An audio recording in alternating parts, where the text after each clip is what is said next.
On behalf of Town and Gown and Old Dominion University, welcome to the 2020 Founders Day virtual event. Thank you for joining us today as we celebrate the founding of our university. This year, we are honoring the university's resilience and leadership over the past 30 years. It is an honor to introduce the 8th president of Old Dominion University, John R. Broderick, to deliver opening remarks. In the past 2 years, he received the President's Award from the National Association of Student Personnel Administrators and the Community Leaders Award from the Urban League of Hampton Roads, and was named First Citizen of Hampton Roads by the Chamber of Commerce. He was appointed to the Norfolk International Airport's Board of Commissioners and also led the Council of Presidents in Virginia for Conference USA. At the request of students, the Kate and John R. Broderick Dining Commons was named after the President and First Lady for spearheading inclusive initiatives and their commitment to diversity and student success. During his presidency, the university has received over $1 billion in new resources, including the largest gift in its history, a $37 million donation to establish the Berry Art Museum. Most recently, Old Dominion received an additional $29 million from the state to increase the number of graduates as part of the Tech Talent Investment Program. Ladies and gentlemen, President Broderick. 2020 has been an unprecedented year of change and challenge for the world. Resilient is the perfect word I would use to describe the monarch response. As a community of courageous and caring individuals, we have come together to continue delivering outstanding education and providing support to our students and staff to reign responsibly and to stay safe. In the spring, we created the Rise to the Challenge Fund to assist monarchs facing financial hardships and unexpected expenses due to COVID-19. And to date, the fund has raised over $96,000. Even as we are adapting to and overcoming the effects of the pandemic, we remain vigilant and creative in our commitment to coastal resilience.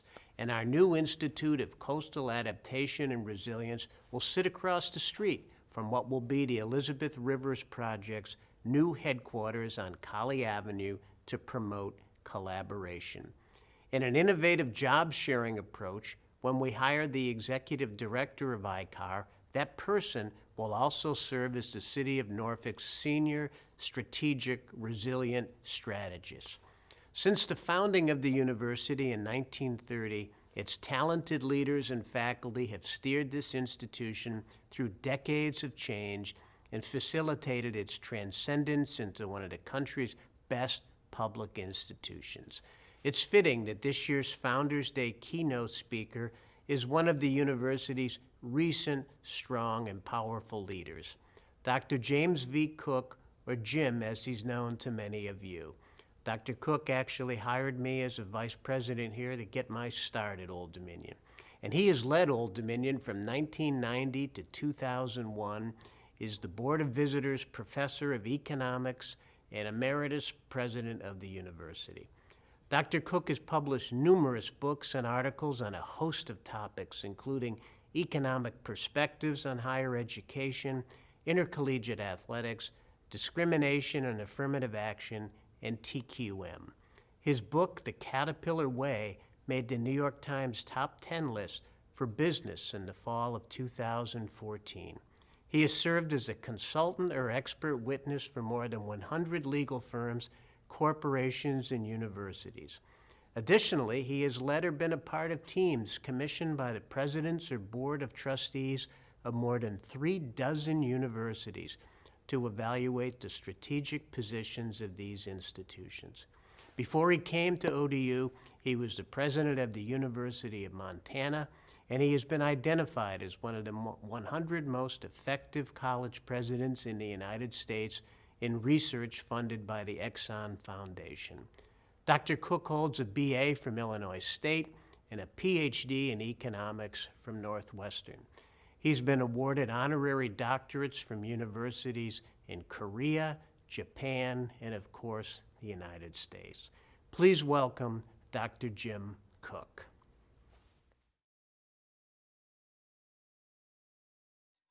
Thank you, President Broderick, for your kind words. I'll have some nice things to say about you in a few moments. This is the 90th birthday of Old Dominion University, and it goes almost without saying that any institution that has lasted 90 years has exhibited some resilience and persistence and commitment and idealism and innovation. Old Dominion University, I think, over its 90 years has exhibited all of those things. I'm going to now start by talking about resilience in terms of intercollegiate athletics. You might ask me, well, why intercollegiate athletics? Well, they are the university's front porch in the sense that many people, this is the first thing they see about the university rather than some of the other things or perhaps are the reasons why we're really here.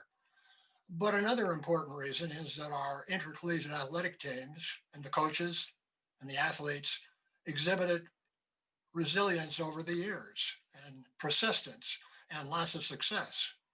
And I want to start by talking about baseball, and some of you recognize some of the people in this slide.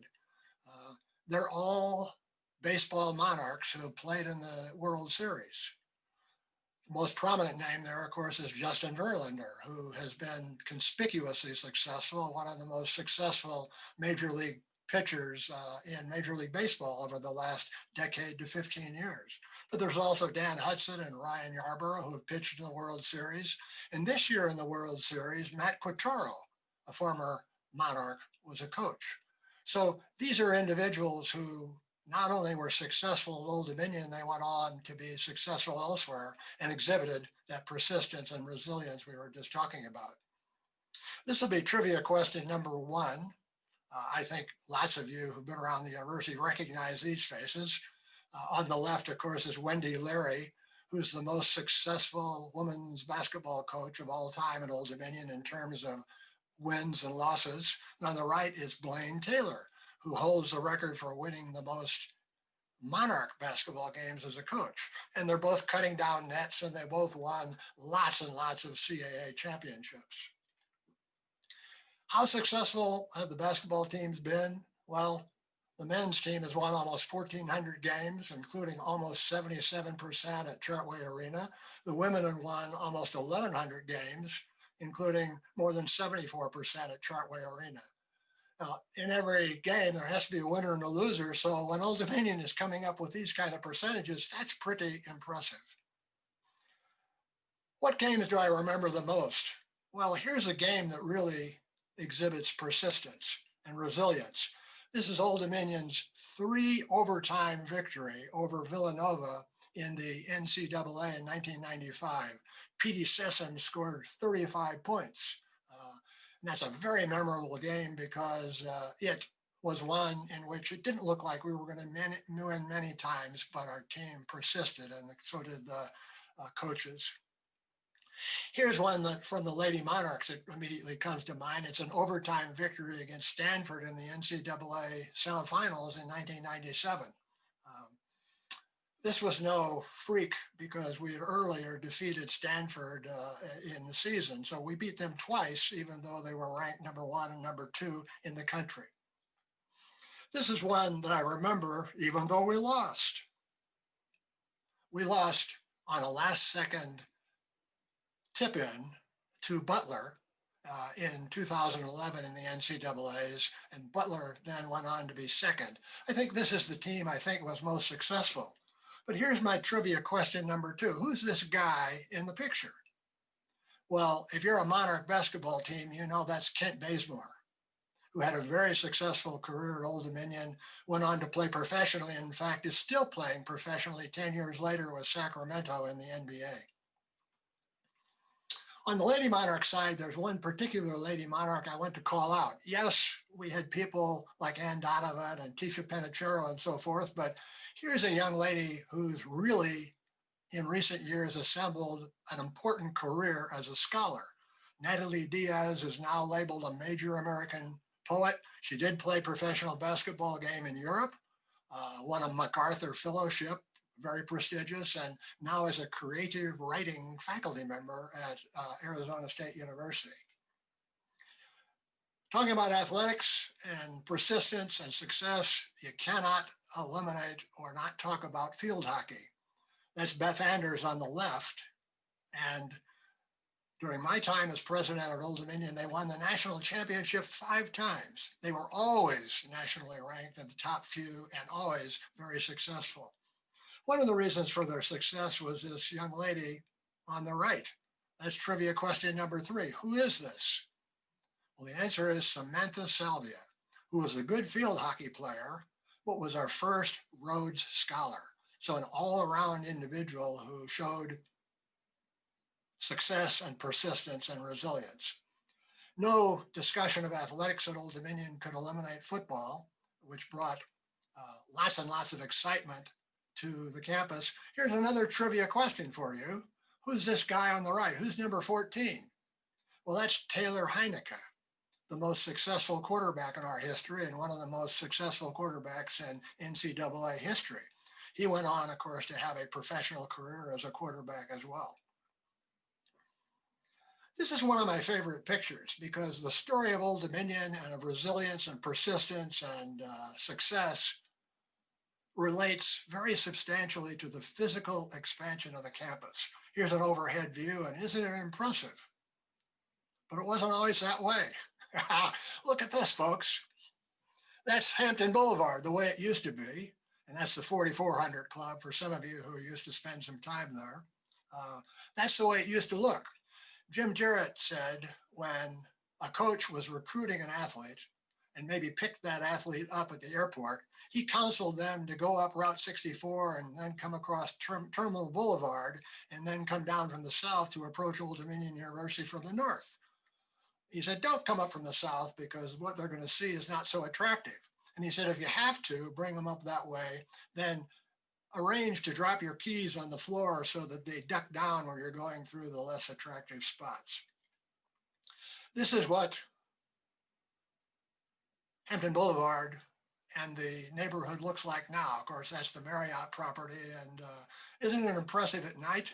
On the right there, you'll see 43rd Street. And if you've been around the university for any period of time, any longer period of time, you know that that's not the way it used to look. How much of an improvement that is. Here are some other improvements. Upper left, that's the Broderick dining columns, which is an impressive facility. On the right, that's Scotland House in the west part of the campus in the Rent-A-Quad. The lower left is the TED itself, which now has Chartway Arena in it. On the right is the recently opened, very impressive Berry Art Museum. Here are some other impressive facilities in the village, the Berry Arts Building. In the upper right, many of you may have not have seen. This is the university's Virginia Beach Center, which enrolls impressively large numbers of students and makes it much easier for students to access higher education. And those on the lower right know that this is Dave Harnage. Mr. Bubba was his nickname.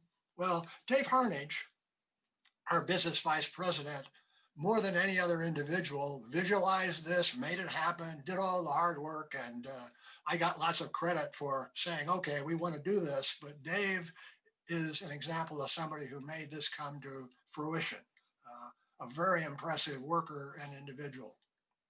A final scene of the campus is one you probably haven't seen before. This is a scene from the water, from the Elizabeth River. It gives you a different perspective. Isn't that impressive? And needless to say, that's not what it looked like in 1930 when the university started. None of this would have come about without some impressive donors, some very generous people who had foresight and vision and believed in Old Dominion University. On the left, of course, is Barry Kornblau, whose name comes on several different facilities and buildings at Old Dominion University. He's an alum, lives in Richmond. In the middle are Dick and Carolyn Berry. In addition to being very generous donors, Dick was the rector of the Board of Visitors when I came to Old Dominion University. On the right is Frank Batten, who in a sense represents the Batten family, his wife Jane and his son Frank Jr., very generous donors who've made a huge difference, not only at Old Dominion University, but in higher education in Virginia, speaking larger.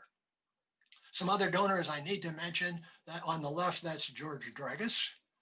He's a stand-in in some ways for his family because his daughter Helen is also a generous donor. In the middle is Ted Constant. Now, I'll tell you a Ted story. Ted could not hear very well. So when I went to talk to him at Westminster Canterbury in Virginia Beach, we couldn't sit in the regular areas because he couldn't hear, so I had to shout. So we went then into the weightlifting room, which had padded sides and so forth. And that way I could shout and he could shout and we could both hear each other. Ted, though, was a very generous guy, attended all the Monarch games and made a real difference. My office at Old Dominion University is in Constant Hall. On the right is Mark Strom, after whom the Strom College of Business is named, and after whom most of our entrepreneurial efforts have evolved. Again, an impressive donor and an alum who's made a huge difference at Old Dominion University. In the background, while all these building projects were occurring, there were things like Teletechnet and distance learning developing. In the early 1990s, I thought, gee, we can do some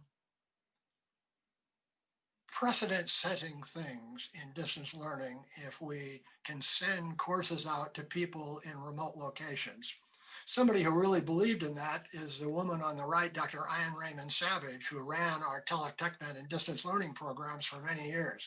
A very impressive individual, very energetic, visionary, and a person who attended to details, which meant that Teletechnet was going to work.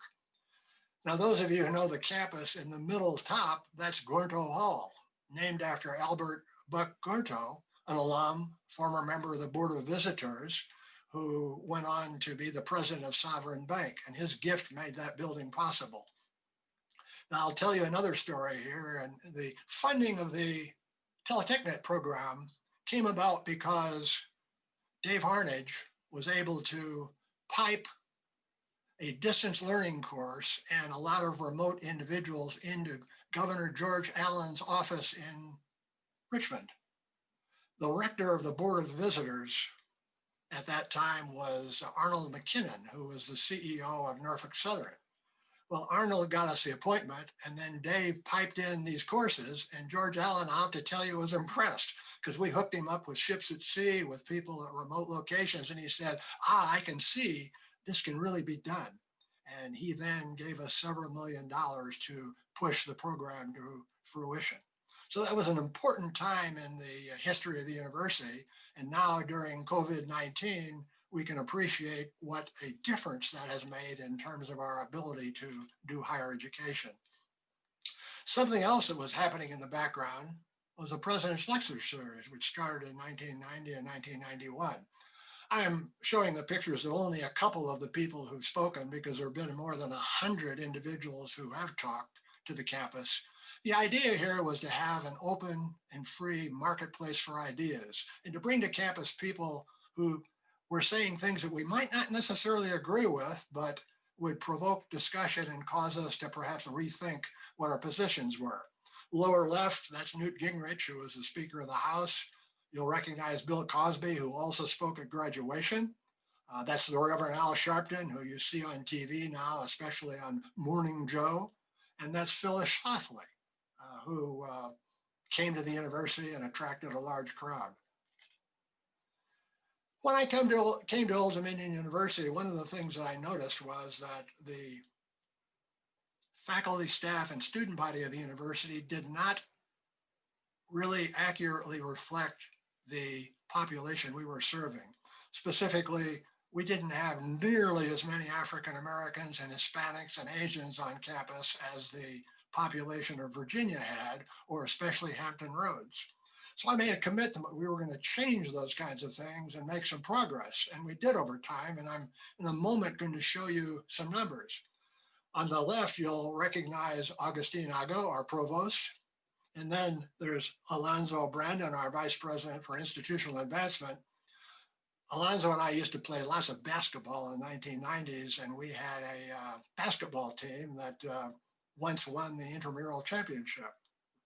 In the middle is Hugo Owens, Dr. Hugo Owens, a dentist, but a civil rights pioneer in Hampton Roads and the first African-American rector of the Old Dominion University Board of Visitors. Hugo was a champion of civil rights, but a great guy, an individual who made an immense and very positive impression at Old Dominion University. Next, there's Oliver Purnell, an alum who was the first Black head coach at Old Dominion University and led the basketball Monarchs to lots of success. On the right, many of you, of course, will recognize Cecilia Tucker. I count as one of my very best appointments at Old Dominion, hiring Cece in 1991 as the head of our community relations programs. Cece opened doors. She raised consciousness. She was a very important person in terms of producing the numbers that I'm now going to show you. This is a graph that shows the percentage of Black students at Old Dominion University since 1994. You'll see that the number's gone from 14% to 28%. A pretty impressive climb, but doubling over that period of time, so that the student body of the university now looks much more like that of Hampton Roads and the population of Virginia. What's that red bar? What does that signify? Why is that important? Well, 2012 is the first year when Old Dominion University enrolled more Black students than Norfolk State. Think about that. Old Dominion University enrolled more Black students in 2012 than Norfolk State. And now in 2018, 2020, it's not even close. So we have made, or at least made strides toward making Old Dominion University open and inviting and acceptable to Black students. But the same thing has been true for Hispanic students. Percentage has gone up from 1.62 to 8.03 over the period of about 25 years. And again, an impressive change, and one that I think will continue to occur as the population of Virginia and Hampton Roads continues to evolve. When we talk about diversity, though, we have to, I think, bear in mind that it's not just race, but many other things, including gender, that are important. Roseanne Renta, of course, was president of the university for 7 years, and I think was the second woman appointed to a public presidency in Virginia. On the right is Joanne Gora, who was provost for 9 years, but it's not so much of a technical sense, in a real sense, she was the first woman president of a public university in Virginia.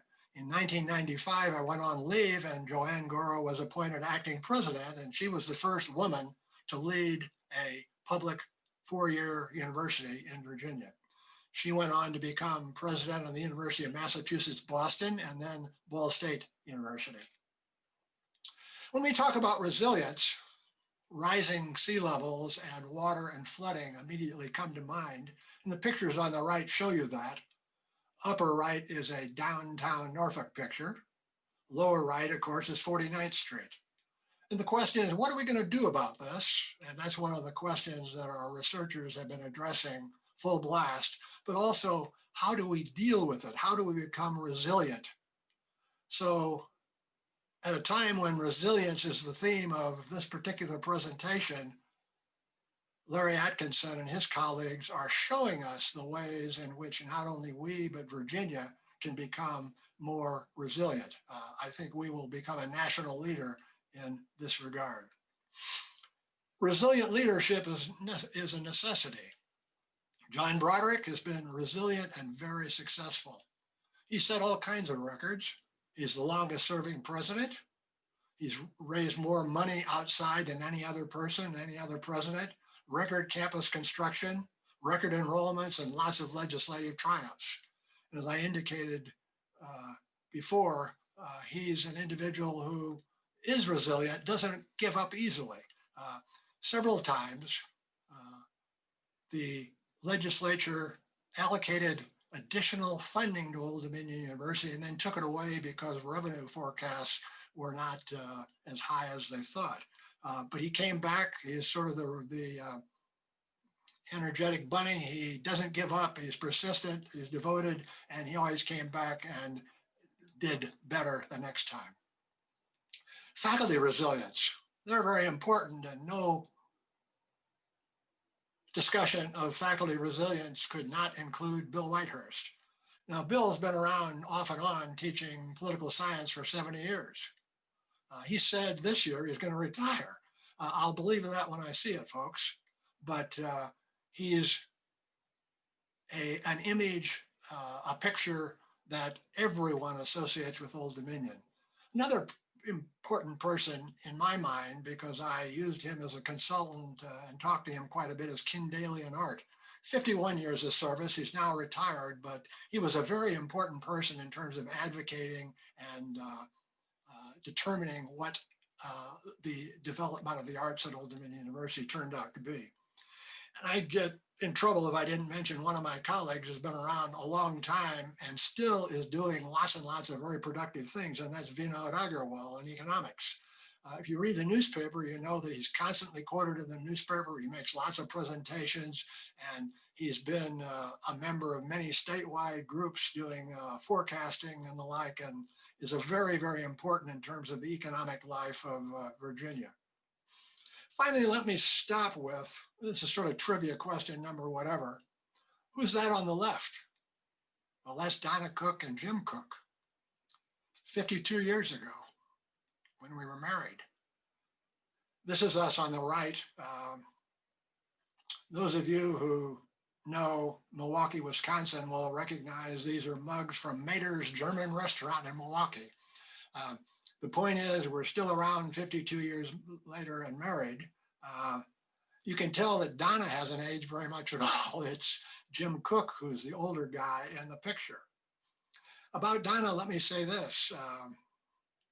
Each year, over 11 years that I was president, she hosted and arranged more than 40 lunches and dinners, and on several occasions had to host those on her own because I had to leave for some other commitment. So when you think about persistence and resilience and commitment, don't forget presidents' wives and husbands and people who are serving and doing good work on behalf of Old Dominion University. With that, I'm going to stop talking, but let me say that because this presentation has been pre-recorded, you can't really ask me questions live, but I would encourage you to send me an email if you have a reminiscence or a memory that you think I ought to know about, or you simply want to ask me a question about something I said or something else relating to the university. My email is pretty simple. It's jkoch@odu.edu. So thanks for listening, and go Monarchs. Thank you, Dr. Cook, for those inspiring words. Now please welcome Randy Luigi, President of Town and Gown and ODU graduate of the class of 1969, for the presentation of the Rita M. Costello Community Service Award. The Rita M. Costello Community Service Award of Old Dominion University's Town and Gown is given each year at our Founders Day celebration. The award recognizes an individual from the larger community who exemplifies community service and has demonstrated unusual concern and commitment for serving others. This year's recipient is Mr. Robert Schaup, founding artistic director of the Norfolk Street Choir Project, a group he created while he was the director of music ministry at Freemason Street Baptist Church. Mr. Schaup created the vision and built a sustained team of staff, board, and volunteers to serve the social relationship needs of individuals affected by poverty and homelessness. The Norfolk Street Choir Project began in 2016, serving breakfast and offering a chance to learn and sing in a performing choir once a week. Now, as an independent organization since July 2020, the Street Choir is a hub for many services in the city, including medical care, housing assistance, clothing, showers, and other resources. And its artistic activity has recently expanded to include the Expressive Arts Collaboration in partnership with the EVMS Graduate Art Therapy and Counseling Program. Mr. Shelp is not new to the Hampton Roads music scene. He has worked with the Virginia Symphony Orchestra as chorus master and conductor since 1997. He has been active in mission and ministry all of his life, having served the communities and the congregations in Pennsylvania and Virginia for more than 30 years. As the founder of the Norfolk Street Choir Project, he has begun a new and exciting organization that is building a network of similar projects across the country.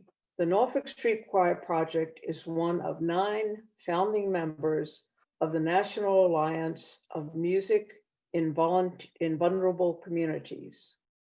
Town and Gown is very pleased to recognize Robert Shelp as the Rita M. Costello Community Service Award recipient for 2020. Ladies and gentlemen, please enjoy this video highlighting Mr. Shelp and the work of the Norfolk Street Choir Project. Every single person on the planet Earth has been hurt, has had dreams shattered, has had their soul crushed. When you get up to sing for an audience, you're speaking to their humanity that is equal to yours. And that is an incredible gift that only you have. Let's go, let's get up and open our folders and get going. How many of you are here for the first time today? One, you lying. 1, 2, 3. Would you welcome our new members? Glad you're here. I knew when we began that one of the biggest elements of this was going to be the building of trust. What would make them respond to an invitation to sing in a choir with somebody they didn't know? I want to get back to pitch matching. The more we're singing in tune and staying on pitch, the more people are going to want to hear us, right? So, what do you use to power the voice? Air. Air. Thank you very much. Sit up nice and tall. Take a nice big breath of air and sing do. Do. There's this whole lie that's out there that is you can sing only if you were born with it. Have you learned things about singing since you've been here? Yeah. This is a learnable skill. It was important to me from the beginning that they get some real teaching. Would you turn please to number 16? The words Gloria are syncopated. Watch. Gloria, Gloria, in excelsis Deo. Right, all of those are right on the beat, but glo is between the beats. As a conductor, what you're going to see from me is a strong first beat. 1, 2, 3, 4. Gloria and Gloria, in excelsis Deo. Yeah, that's it. Bob is basically our inspiration. And for me personally, I look at Bob as a father figure because he gives perfect guidance. You can come in and you can be just as down as you possibly can be, things going on with you. And the first thing you do when you see him, he's smiling. And the very last thing that you see about him, he's smiling. I'm really proud of you. You have become really responsive. That is a skill, and man, I appreciate your trust. It's exciting working with you. It's fun every week. I hope you feel like you're learning some things. Hope is raining down. I love the street choir. I really do. My soul is soaring high. It's part of my journey. And the sharpest words wanna cut me down. To have people not only have an outlet for their own artistic expressions, but a way to build a sense that you belong. That sets some fundamental basics that most human beings thrive on, require, I think, need to survive.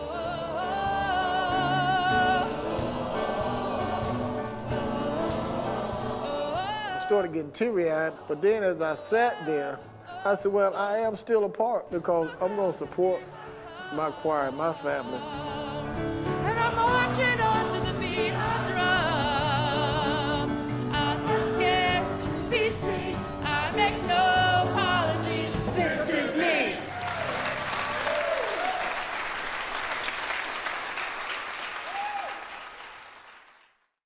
Congratulations again to our award recipient, Mr. Robert Shelp. We would like to thank Town and Gown for its support of Old Dominion University and for the co-sponsorship of this event. We would also like to acknowledge the work of Cecilia Tucker, Assistant to the President for Community Relations, and the members of the Founders Day Committee, the Offices of Community Engagement and Strategic Communication and Marketing, University Archivist Steve Bookman, and Video Services. We will close out this celebration by joining the Dean Chorale in singing the Alma Mater. Thank you for joining us. Hail to thee, our alma mater, blue and silver.